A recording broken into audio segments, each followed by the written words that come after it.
Good morning guys. Happy blessed Wednesday. Ayun, maglaga ako ng baboy. Ayan ang baboy. Ayan. Tapos, lalagyan ko siya nitong dahon ng alabihod or libas. Ayan. Yan ang langka. Maglauya, lauya. Pero, hindi siya pata. Yan lang. Lalagay ko siya sa pressure cooker.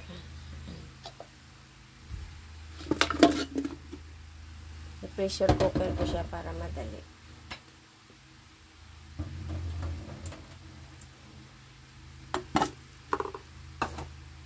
Yan, pinanghugasan ko na ito kagabi. Tapos, lagyan ko lang siya ng sibuyas, saka luya. Ang lauya. Sa probinsya, lauya. Pero, napakalalaking mga hiwa. Teka lang, himayin ko ang dahon.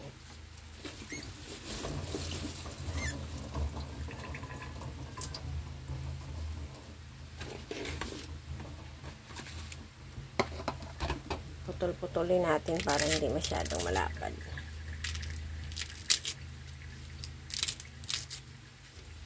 Masarap. Gusto ko ito marami. Masarap kasi ito.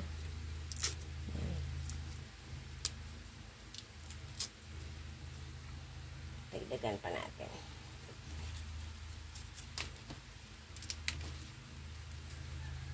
Ano to guys? Ano siya? Pang-paasim. Masarap kasi siya, natural. Natural tsaka organic. Hindi ka na kailangan maglagay-lagay pa ng mga pang-paasim. Organic and natural na pang-paasim. Buti nga may dinalhan ako ng kapatid ko eh. Kasi sa probinsya lang ako nakita nito. Dito sa Manila, wala akong nakitang ganyan. Ayan. Tapos, lalagyan na natin siya ng tubig, tsaka isalang na siya. Para madali lang kasi may lakad ako. Kaya ilagay ko siya sa pressure cooker para madali.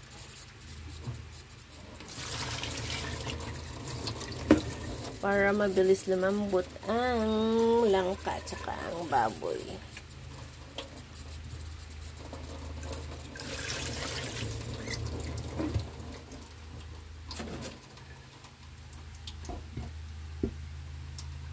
Salang na natin siya.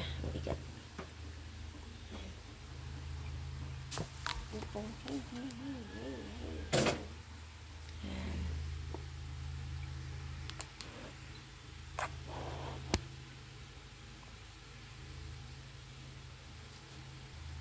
Sasalang natin siya sa pressure cooker.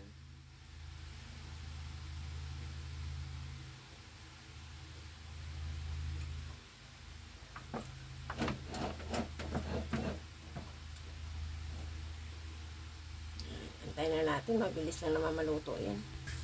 Pinatay ko na yung apoy. Pasisingawin muna natin kasi titingnan ko na kung okay na siya. Pasisingawin ko muna bago ko buksan.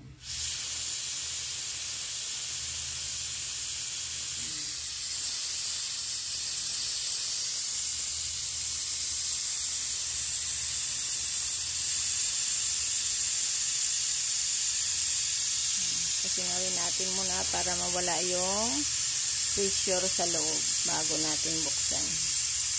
Kasi pag binuksan natin may ganyang pressure sa loob, sasabog yan. Kaya antayin natin muna mawala yung pressure bago natin buksan. Okay, wala nang usok. Ibig sabihin yan, wala nang pressure sa loob. Kaya pwede na natin siyang buksan. Buksan na natin siya.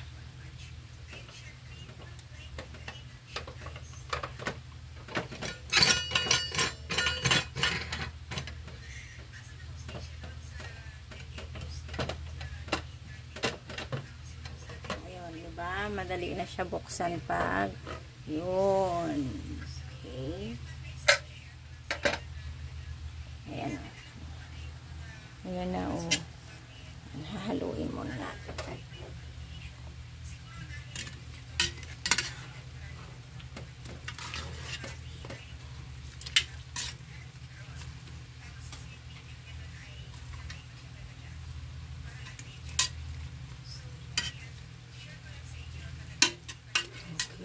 Diba?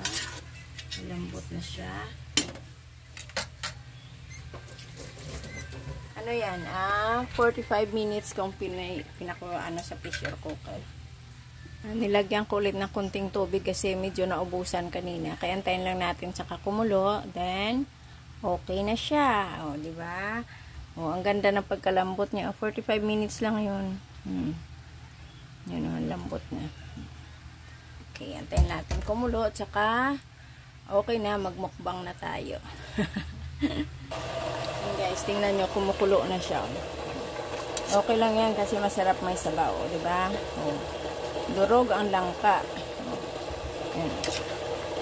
Tapos, ang kanyang bayboy, ayan o, ang lambot. Oh. Mas masarap sana nito kung talagang paa ng baboy. Yun ang sampat. Okay.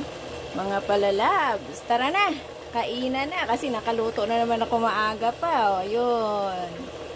Okay, good morning, good morning. Love you mga palalabs. Ingat po tayo. God bless. Happy Wednesday. More followers and star everywhere. Thank you. Love, bye-bye. Ayan pala guys, oh, may dagdag na pang mukbang. Ayan oh, halo. Ang sarap nito, oh. Ang lutong nung mais nito, galing to ng Nueva Ecija. Ito naman, siya, mani siya pero may sili. Ayan. Dala to nung kumpare ko galing ng Nueva Ecija. Kaya pag mupunta siya doon, talaga minsan nagpapabili ako ng ganito. Mayroon din siyang puro na na mais na ang sarap. Ang lutong-lutong niyan, guys. Yun. Kaya, pang mukbang na panglipas oras. Ayun. Kaso lang, ingat lang sa ating mga katuhod-tuhuran. Okay, bye. Bye-bye, mga guys, mga palalabs. Good morning and God bless.